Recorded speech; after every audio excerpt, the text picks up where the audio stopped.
آج کا یہ جو پروگرام ہے پیام امن کانفرنس، معاشرے کے اندر امن کیسے پیدا ہو، سماج کے اندر امن کیسے آئے، ماحول کے اندر، دیش کے اندر، دنیا کے اندر امن کس طریقے سے آئے، یہی تمام لوگوں کی کوشش رہتی ہے اور ہونا بھی چاہیے۔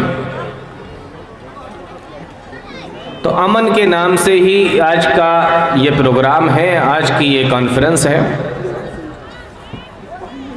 کچھ چیزیں آپ لوگوں کو ایسی بتانی ہے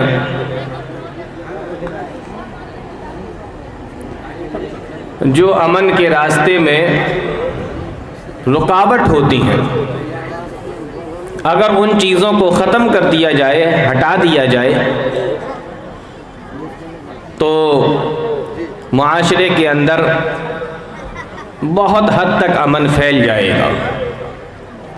اسی کی مناسبت سے میں نے قرآن کریم کی آیت کریمہ پڑھی ہے اور اسی تعلق سے چند باتیں انشاءاللہ آپ کے سامنے رکھیں گے۔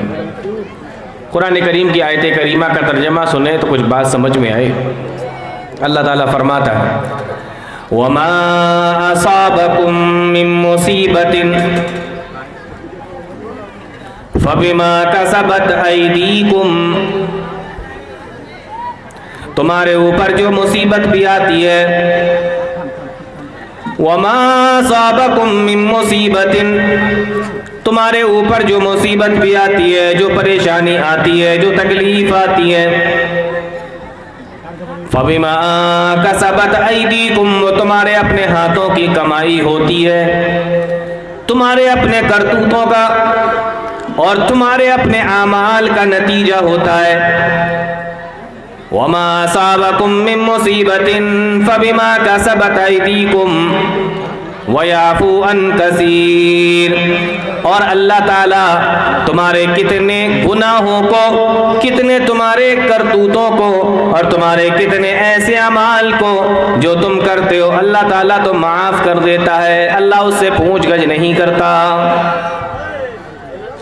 اللہ تعالیٰ نے اس آیت میں یہ بتایا کہ دنیا کے اندر یہ جو مصیبتیں، پریشانیاں اور تکلیفیں پھیلی ہوئی ہیں، انسان اپنی مصیبتوں کے اندر جو گرفتار ہے وہ کسی اور وجہ سے نہیں آئی، وہ آئی ہیں انسان کے اپنے کرتوتوں کی وجہ سے، وہ آئی ہیں اپنے انسان کے اعمال کے وجہ سے، اس نے جو گناہ کیے ہیں اس کی وجہ سے۔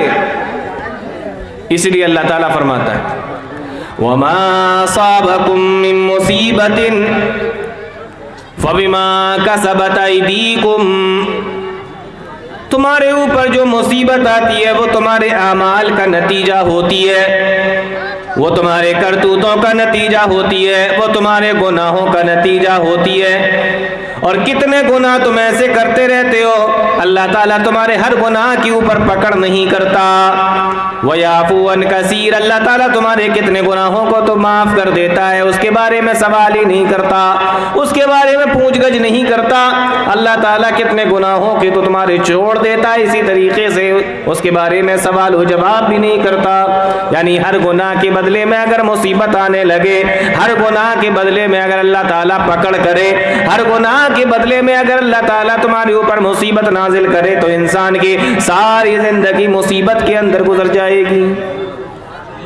ہم اتنے گناہ کرتے ہیں، تو اللہ تعالیٰ نے صاف فرما دیا جو معاشرے کے اندر یہ جو حالات بنے ہوئے ہیں، سماج کے اندر، دیش کے اندر، ہمارے گھر، گاؤں، بستی کے اندر، یہ سب ہمارے کرتوتوں کا نتیجہ ہے۔ انسان گناہ کرتا ہے تو اس کے اوپر مصیبت آتی، گناہ کرتا ہے پریشانی میں مبتلا ہوتا ہے۔ حضرت نوح علیہ السلام کی قوم اللہ تعالیٰ نے ان کے اوپر عذاب نازل کیا، طوفان آیا، پانی، اتنا پانی برسا، اتنا پانی، زمین سے بھی پانی نکلا اور آسمان سے بھی پانی آیا۔ مورخین نے لکھا ہے، قرآن کریم بیان کرتا ہے، وَهِيَ تَجْرِي بِهِمْ فِي مَوْجٍ كَالْجِبَالِ، اتنا پانی اس دنیا کے اندر بھر گیا کہ اس زمانے کے اندر جو پہاڑ موجود تھے ان کی چوٹیاں، پہاڑ کی چوٹیاں بھی پانی کے اندر ڈوب گئیں، پہاڑوں کی چوٹیوں تک پانی پہنچ گیا۔ آپ کو کیا لگتا ہے یہ ایسے ہی آ گیا یا اس قوم کی کسی گناہ کا نتیجہ تھی؟ اس قوم کی گناہوں کا نتیجہ یا ایسے ہی آ گیا؟ قوم عاد کی زندگی اٹھا کر دیکھو، اللہ تعالیٰ نے اس کو بھی ہلاک و برباد کیا، اور اس کے اوپر بھی اللہ تعالیٰ نے ہوا کا عذاب نازل فرمایا۔ قرآن کریم کہتا ہے جب وہ ہوا چلا کرتی تھی، اتنی تیز ہوا کا وہ عذاب اللہ تعالیٰ کی طرف سے آیا، وَفِي عَادٍ إِذَا أَرْسَلْنَا عَلَيْهِمُ الرِّيحَ الْعَقِيمَ، وہ ہوا ان کو اٹھا کر ادھر سے ادھر پٹکتی تھی، اور اس طریقے سے جب وہ زمین پہ گرے مر کر كَأَنَّهُمْ أَعْجَازُ نَخْلٍ خَاوِيَةٍ، جیسے کھجور کے بہت بڑے بڑے درخت ہوں۔ یہ عذاب کیوں آیا؟ ایسے ہی بغیر کسی گناہ کے، بغیر کسی غلطی کے اللہ نے پکڑ لیا، بغیر کسی وجہ سے اللہ تعالیٰ نے عذاب نازل کر دیا؟ نہیں، یہ ان کی کسی گناہ کی وجہ سے تھا۔ تو دنیا کے اندر جو مصیبت آتی ہے، جو گناہ ہوتے ہیں اس کی وجہ سے، جو تکلیف ہمیں پہنچتی ہے گناہوں کی وجہ سے۔ وَمَا أَصَابَكُم مِّن مُّصِيبَةٍ فَبِمَا كَسَبَتْ أَيْدِيكُمْ، قرآن کریم ہمیں بتاتا ہے، حدیث ہمیں بتاتی ہے، تاریخ ہمیں بتاتی ہے، اللہ تعالیٰ نے انہی گناہوں کی وجہ سے کسی کو زمین کے اندر اس کے محل کے ساتھ، اس کے خزانوں کے ساتھ میں دھسا دیا، انہی گناہوں کی وجہ سے اللہ تعالیٰ نے کسی کو اس کے پوری فوج کے ساتھ، اس کے پورے کارندوں کے ساتھ میں اللہ تعالیٰ نے سمندر کے اندر ڈبا دیا۔ اسی گناہوں کی وجہ سے اللہ تعالیٰ نے پوری قوم کو ہوا میں اچھالا، اور اچھالنے کے بعد زمین کے اوپر پٹک دیا۔ کیوں؟ اسی گناہ کی وجہ سے۔ اللہ فرماتا ہے وَمَا أَصَابَكُم مِّن مُّصِيبَةٍ فَبِمَا كَسَبَتْ أَيْدِيكُمْ، دنیا کے اندر تمہارے اوپر جو مصیبتیں آتی ہیں، جو پریشانیاں آتی ہیں، وہ تمہارے اپنے اعمال کا نتیجہ ہوتی ہیں، تمہارے اپنے کرتوتوں کا نتیجہ ہوتی ہیں۔ تو یہ جو مصیبتوں میں ہم مبتلا ہیں،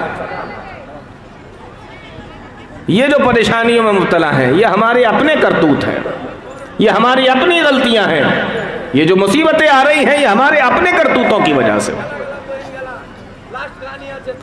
پیارے نبی صلی اللہ علیہ وسلم بیان فرماتے ہیں، ابن ماجہ کی روایت ہے، صحابہ رسول بیان کرتے ہیں، اقبل علینا رسول اللہ صلی اللہ علیہ وسلم، ایک مرتبہ اللہ کے نبی صلی اللہ علیہ وسلم ہمارے پاس میں تشریف لائے، ہمارے پاس میں آئے، اور ہم سب کو اکٹھا کرنے کے بعد میں فرمایا یا معاشر المہاجرین، اے مہاجرین کی جماعت، جو صحابہ ہجرت کر کے پہنچے تھے ان سب کو مخاطب کر کے اللہ کے نبی صلی اللہ علیہ وسلم نے فرمایا اقبل علینا رسول اللہ صلی اللہ علیہ وسلم، ہمارے پاس میں اللہ کے نبی صلی اللہ علیہ وسلم آئے، فقال یا معاشر المہاجرین، اور آنے کے بعد اللہ کے نبی صلی اللہ علیہ وسلم نے ہمیں مخاطب کر کے فرمایا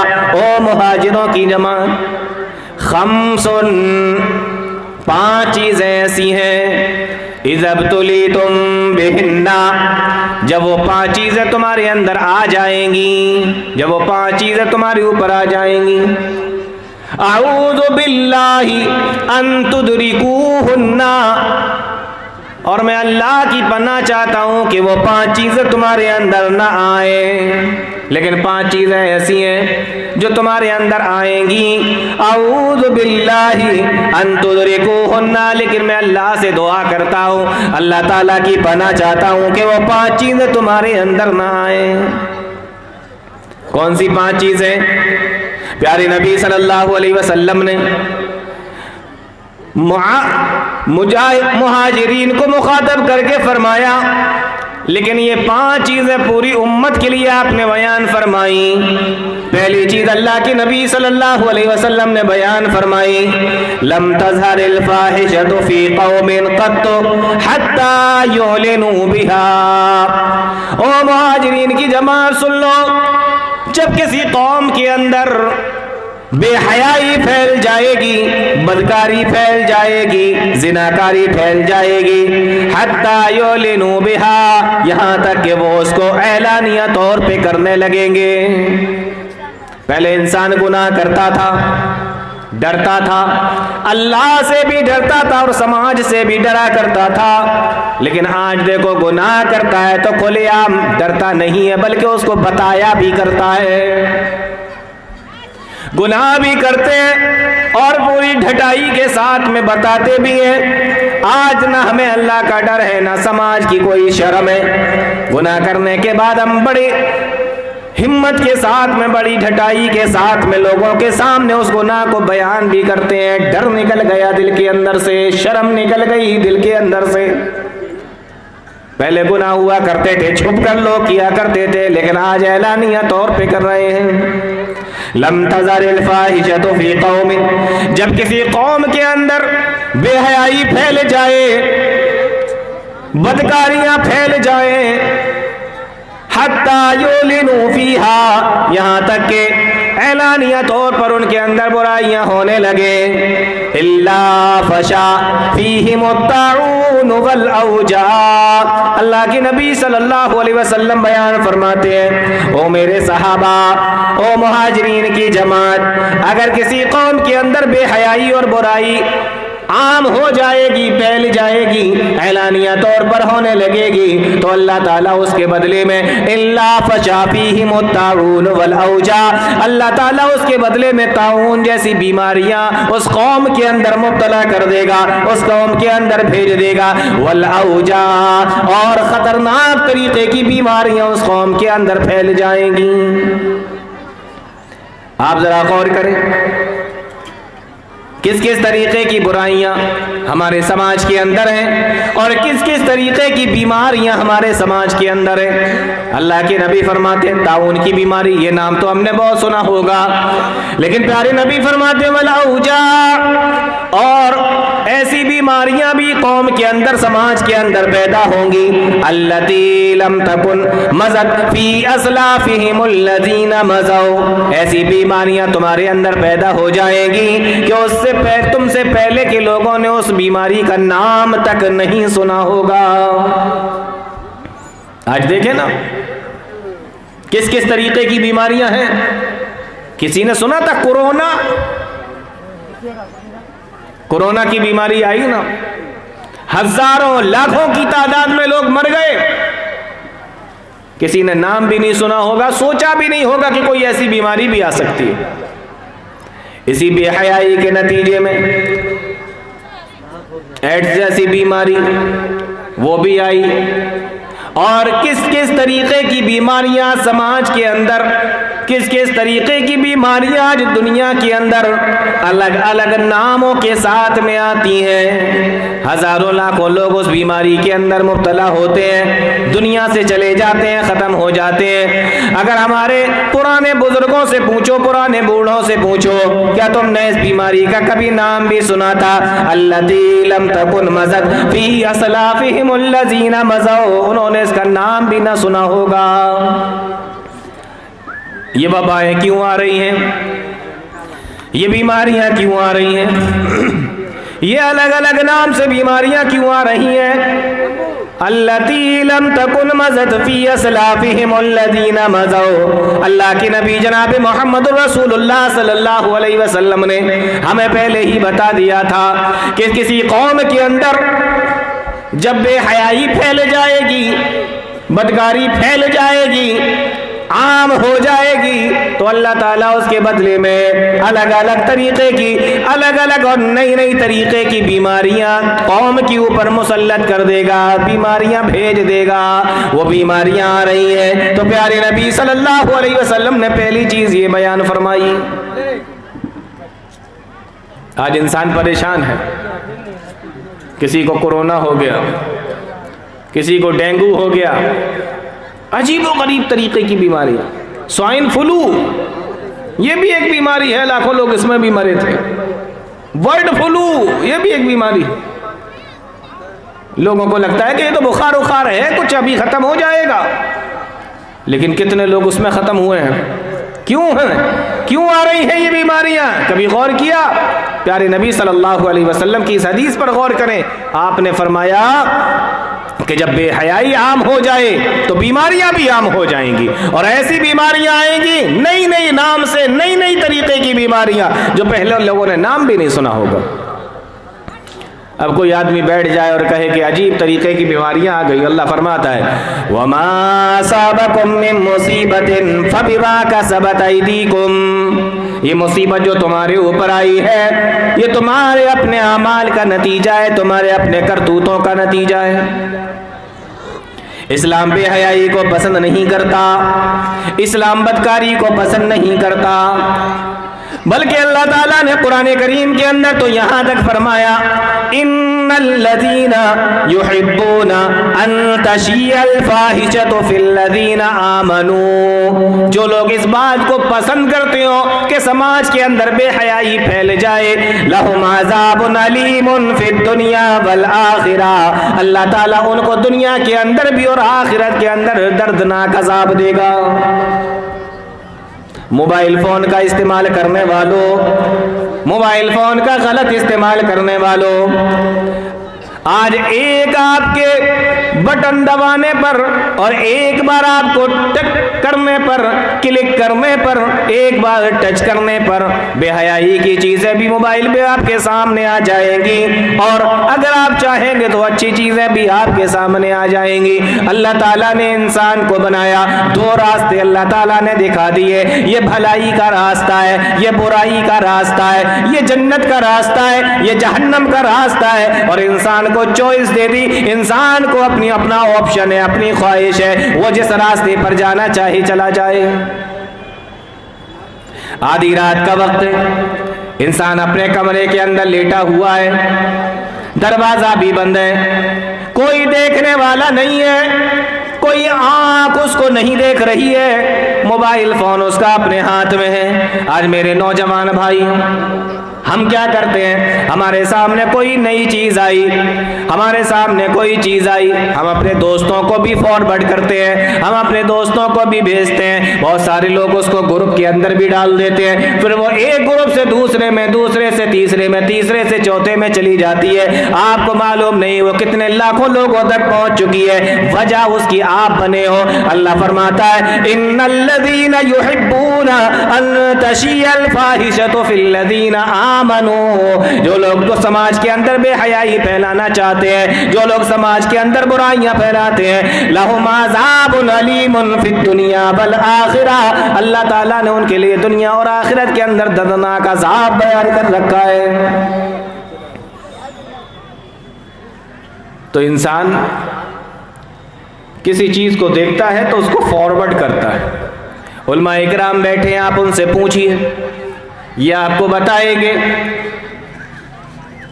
کہ علماء نے تو یہاں تک لکھا ہے کہ برائی کی چیزیں تو چھوڑو، سماج کے اندر بے حیائی پھیلانے والی چیزیں تو چھوڑو، سماج کے اندر جو برائی پھیلانے والی چیزیں، جو ناپسندیدہ چیزیں ہیں انہیں تو چھوڑ دیجئے، جو پسندیدہ چیزیں بھی ہوتی ہیں، جیسا کہ آپ کے پاس میں کوئی اچھا میسج آیا، نیچے لکھا ہوا ہے حدیث یہ ہے، حدیث نمبر یہ ہے، اور کوئی اوپر میسج لکھا ہوا ہے، کوئی بات اوپر لکھی ہوئی ہے، آپ کو نہیں معلوم کہ یہ حدیث ہے یا نہیں، اور اس نمبر پر ہے یا نہیں، اور اگر یہ حدیث ہے بھی تو صحیح ہے یا ضعیف ہے، علماء نے لکھا ہے کہ آپ کو اسے فارورڈ نہیں کرنا چاہیے۔ یہ علماء آپ کو بتائیں گے۔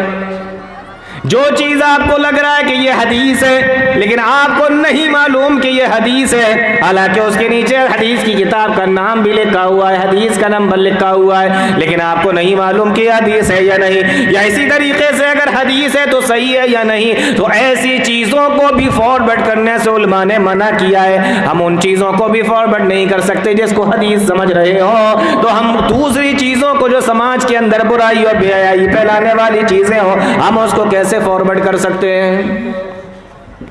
حدیث نہیں سنی آپ نے؟ وہ من کذب علی متعمدا فلیتبوأ مقعدہ من النار، جس نے جان بوجھ کر مجھ پہ جھوٹ بولا وہ اپنا ٹھکانہ جہنم بنا لے۔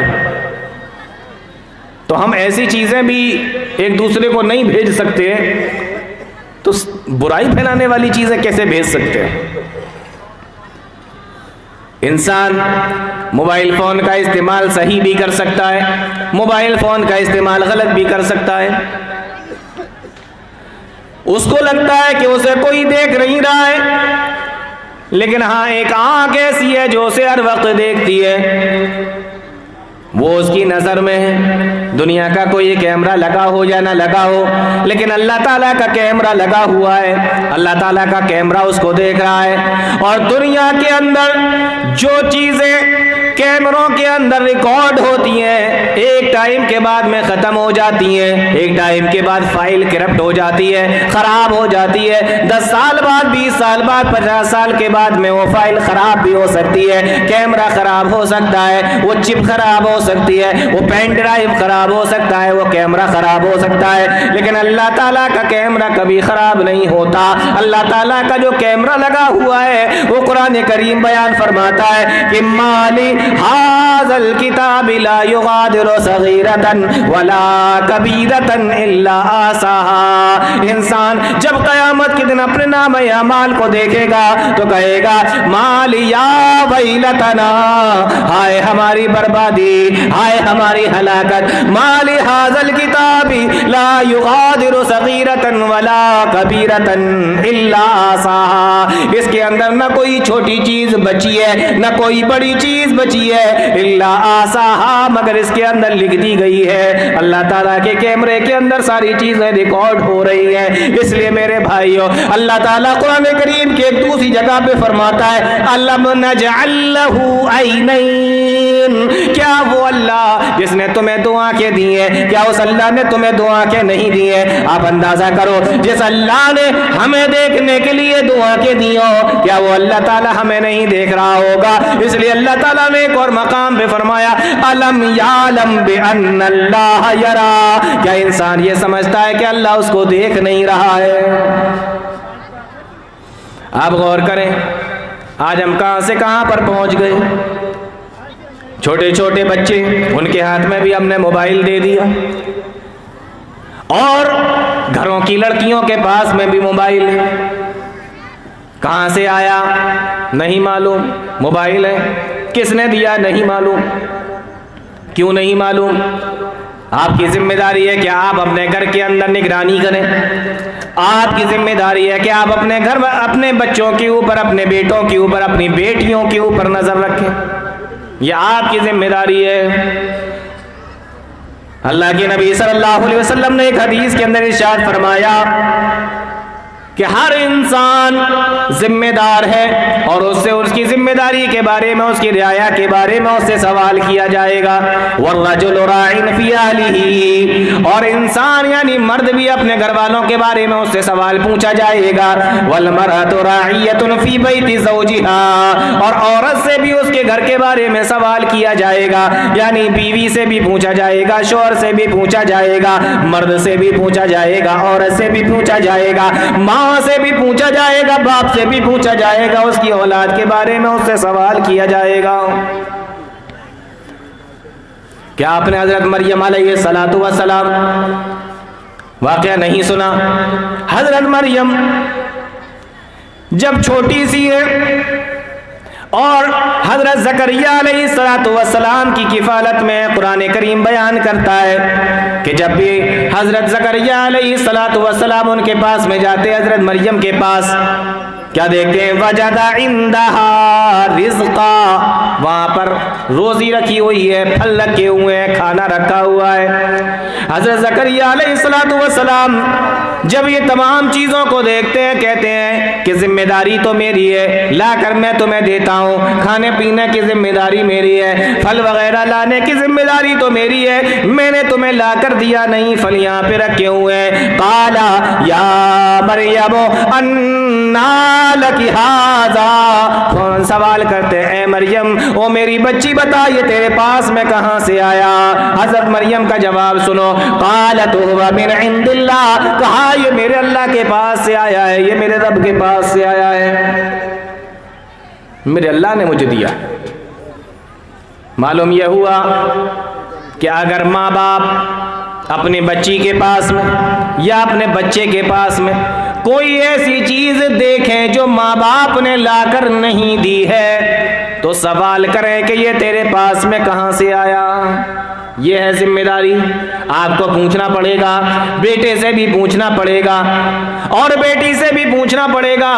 اگر ماں نے لا کر نہیں دیا, باپ نے لا کر نہیں دیا تو یہ تیرے پاس میں کہاں سے آیا. حضرت زکریا نے حضرت مریم سے بھی یہی سوال کیا, یا مریم انا لکی ھذا, جن کی عصمت کی اور جن کی عزت کے بارے میں اللہ تعالیٰ نے قرآن کریم کے اندر بیان فرمایا, واللتی احسنت فرجہا, مریم تو وہ عورت تھی جنہوں نے اپنی عزت کی حفاظت کی ہے, اس کے باوجود بھی مریم سے سوال کیا جا رہا ہے. آج ہم اپنے بچوں سے سوال نہیں کرتے, آج ہم اپنی بچیوں سے سوال نہیں کرتے. آج ہمارے بچے کالج میں پڑھنے کے لیے جاتے ہیں, ہماری بچیاں بھی کالجوں میں پڑھنے کے لیے جاتی ہیں اور گفٹ لے لے کر کالجوں سے گھر پہ واپس آتی ہے, گفٹ لے لے کر کالجوں سے گھر پہ واپس آتی ہیں. آج ان کے ماں باپ ان کو دیکھ کر خوش تو ہوتے ہیں لیکن سوال نہیں کرتے, یا مریم انا لکی ھذا. یہ سوال جو مریم سے حضرت زکریا نے پوچھا تھا وہ ان سے سوال نہیں کرتے. تو پوچھنا چاہیے کہ یہ کہاں سے آیا, یہ ذمہ داری ہے. قالت هو من عند اللہ, کہا یہ میرے رب کے پاس سے آیا ہے. اور پھر آگے فرمایا ان اللہ یرزق من یشاء بغیر حساب, اللہ تعالیٰ جس کو چاہتا ہے بغیر حساب و کتاب کے عطا فرماتا ہے. یہ اللہ تعالیٰ کی حکمت ہے, اس کی رحمت ہے, وہ جس کو چاہے بغیر حساب دے. آپ دیکھیں نا دنیا کے اندر امیر سے امیر آدمی آپ کو مل جائے گا. انسان کام کرتا ہے, محنت کرتا ہے, اللہ تعالیٰ اس کے بدلے میں اس کو دیتا بھی ہے اور خوب دیتا ہے, دیتا چلا جاتا ہے. یہ اللہ کی مرضی ہے, جس کو چاہے دے. ایک چیز میں یہاں پہ آپ کو بتا رہا ہوں, بڑی بہترین چیز, بڑی زبردست چیز ہے, اس کو یہاں سے لے کر جائیے. قرآن کریم بیان کرتا ہے جب مریم نے حضرت زکریا سے یہ کہا کہ یہ اللہ کے پاس سے آیا, مورخین نے لکھا ہے حضرت زکریا نے جب دیکھا کہ وہی اللہ, غور سے سننا اس بات کو, وہی اللہ جو مریم کو بغیر موسم کے پھل کھلا سکتا ہے, جو بغیر موسم کے مریم کو پھل دے سکتا ہے, تو حضرت زکریا جن کے گھر میں ابھی تک اولاد نہیں ہوئی تھی سوچنے لگے وہ اللہ تعالیٰ مجھے اولاد کیوں نہیں دے سکتا. قرآن کریم بیان کرتا ہے حضرت مریم کا جواب سننے کے بعد ہنالک دعا زکریا ربا, حضرت زکریا علیہ السلام نے اس وقت اپنے رب سے دعا کی. اور قرآن کہتا ہے اللہ تعالیٰ نے زکریا علیہ السلام کی دعا کو بھی سن لیا, اور حضرت زکریا علیہ السلام کی دعا کو سننے کے بعد اللہ تعالیٰ نے ان کو بھی بیٹا عطا فرما دیا. یہاں ایک بڑا بہترین نقطہ علماء نے بیان کیا ہے اور وہ آج میں آپ کو بتا کے جا رہا ہوں. نقطہ کیا ہے؟ حضرت مریم کے پاس میں دیکھا کہ پھل رکھے ہوئے ہیں, دل میں خیال آیا کہ اللہ تعالیٰ مجھے کیوں نہیں دے سکتا. اسی وقت فوراً دعا کی, اللہ تعالیٰ نے فوراً دعا کو سن لیا. علماء نے یہاں پر ایک بڑا پیارا نقطہ لکھا ہے, وہ لکھتے ہیں کہ اگر انسان کسی دوسرے انسان کے پاس میں کوئی نعمت دیکھے, جیسے اس نے دیکھا کہ محلے کا کوئی آدمی ہے نئی کار لے کر آیا ہے, نئی موٹر سائیکل لے کر آیا ہے, نئی کار لے کر آیا ہے, یا اسی طریقے سے اس نے دیکھا کہ کوئی چیز انسان کسی دوسرے کے پاس میں کوئی نعمت اللہ تعالیٰ کی دیکھتا ہے, علماء نے لکھا ہے کہ اگر اس نعمت کو دیکھنے کے بعد فوراً وہ اللہ تعالیٰ سے اپنے لیے بھی دعا کر لے تو اللہ تعالیٰ اس کی دعا کو بہت حد تک ہو سکتا ہے قبول فرما لے. کیوں؟ اس لیے کہ جب زکریا نے حضرت مریم کے پاس میں نعمتوں کو دیکھا تو فوراً اپنے لیے بھی اللہ سے دعا مانگ لی. ہنالک دعا زکریا ربا. تو آپ جب کسی نعمت کو دیکھیں کسی دوسرے کے پاس میں تو اسی وقت اللہ تعالیٰ سے اپنے لیے بھی مانگے تو بہت حد تک چانسز ہے کہ وہ نعمت آپ کو بھی مل جائے. حضرت مریم علیہ السلام غور کریں آپ. تو پیارے نبی صلی اللہ علیہ وسلم نے فرمایا لم تزار الفاحشۃ فی قوم حتی یعلنوا بها. جب بے حیائی پھیل جائے، اعلانیہ کھلے عام ہونے لگے، پیارے نبی فرماتے تو اللہ تعالیٰ اس کے بدلے میں سماج کے اندر کیا کرتا ہے، دنیا کے اندر کیا کرتا ہے، الا فشا فیہم الطاعون والاوجاع.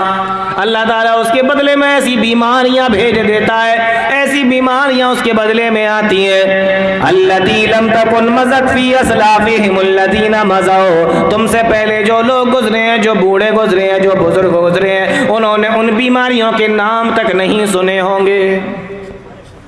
عبداللہ ابن عمر رضی اللہ تعالیٰ عنہ کو کون نہیں جانتا، بڑا مشہور واقعہ ہے. عبداللہ ابن عمر رضی اللہ تعالیٰ عنہ ایک مرتبہ ایک سفر میں جا رہے ہیں، گرمی کا زمانہ ہے اور دھوپ بھی بڑی تیز نکلی ہوئی ہے. عبداللہ ابن عمر رضی اللہ تعالیٰ عنہ راستے سے جا رہے ہیں، ساتھ میں کچھ اور لوگ بھی ہیں. آپ نے فرمایا اے لوگوں، آگے چل کر کوئی سایہ اگر نظر آئے تو وہاں پہ پڑاؤ ڈال لیتے ہیں، وہاں پر بیٹھیں گے، کچھ دیر آرام کریں گے، اسی کے سائے میں ظہر کی نماز بھی ادا کریں گے اور پھر کھانا بھی کھائیں گے، تھوڑی دیر آرام بھی کر لیں گے. ابھی آگے چلے جا رہے ہیں، گرمی کا زمانہ ہے، دھوپ سخت نکلی ہوئی ہے. مورخین نے لکھا ہے تھوڑی دور جانے کے بعد ایک پہاڑ کا سایہ ان کو نظر آتا ہے. پہاڑ کا سایہ جب وہ دیکھتے ہیں اپنے لوگوں سے کہتے ہیں کہ چلو یہیں پر تھوڑی دیر کے لیے رکتے ہیں. رک گئے. جب کھانا کھانے کا ٹائم آیا، دسترخوان لگایا گیا اور اس کے اوپر جب کھانا رکھا گیا، ابھی کھانا شروع نہیں کیا تھا، کھانا کھانے ہی کے لیے بیٹھے تھے. اتنے میں کیا دیکھتے ہیں کہ ایک چرواہا اپنی بکریوں کو لے کر اسی پہاڑ کے دامن میں آنا چاہتا ہے. اسی سائے کو تلاش کرتے ہوئے، شاید وہ بھی آ رہا ہوگا، اسی سائے کو تلاش کرتے ہوئے اپنی بکریوں کو ہانکتا ہوا لے کے آ رہا ہے. غور کرنے کی بات ہے میرے بھائیوں. حضرت عبداللہ بن عمر اپنے ساتھیوں سے کہتے ہیں کہ ابھی رک جاؤ، ابھی تھوڑی دیر کے لیے کھانا مت کھاؤ. جب وہ چرواہا ہمارے پاس میں آ جائے ہم اس کو بھی اپنے کھانے میں شامل کر لیں گے، وہ ہمارے ساتھ میں بیٹھ کر کھانا کھا لے گا، وہ ہمارے ساتھ میں بیٹھ کر کھانا کھائے گا، اس لیے تھوڑی دیر کے لیے رک جاؤ. اور آپ غور کریں، یہ حضرت عبداللہ ابن عمر رضی اللہ تعالیٰ عنہ کا معاملہ ہے. آج ہمارا معاملہ کیا ہے؟ ہم غریبوں کے ساتھ میں کھانا کھانا نہیں چاہتے، ہم مزدوروں کے ساتھ میں بیٹھ کر کھانا نہیں کھانا چاہتے. ہمیں جگہ بھی اسٹینڈرڈ چاہیے اور ہمیں ساتھ میں بیٹھنے والا بھی اسٹینڈرڈ چاہیے. ہماری حالت یہ ہے، اگر کسی غریب کے گھر سے کھانے کی دعوت آ جاتی ہے تو ہم نہیں جاتے ہیں، لیکن اگر کسی امیر کے گھر سے دعوت آتی ہے تو ہم بڑے شوق سے جاتے ہیں. غریب آدمی اگر اپنی یہاں کھانے پر بلائے، دعوت میں بلائے، اپنی یہاں شادی بیاہ کے اندر بلائے تو ہم اس کو جانا پسند نہیں کرتے، لیکن اگر امیر آدمی ہمیں بلاتا ہے تو ہم بڑے شوق سے جاتے ہیں. یہ ہماری حالت ہے. اور فرق کیا ہوتا ہے؟ فرق آپ اچھے طریقے سے جانتے ہیں. غریب آدمی کے گھر پہ جائیں گے،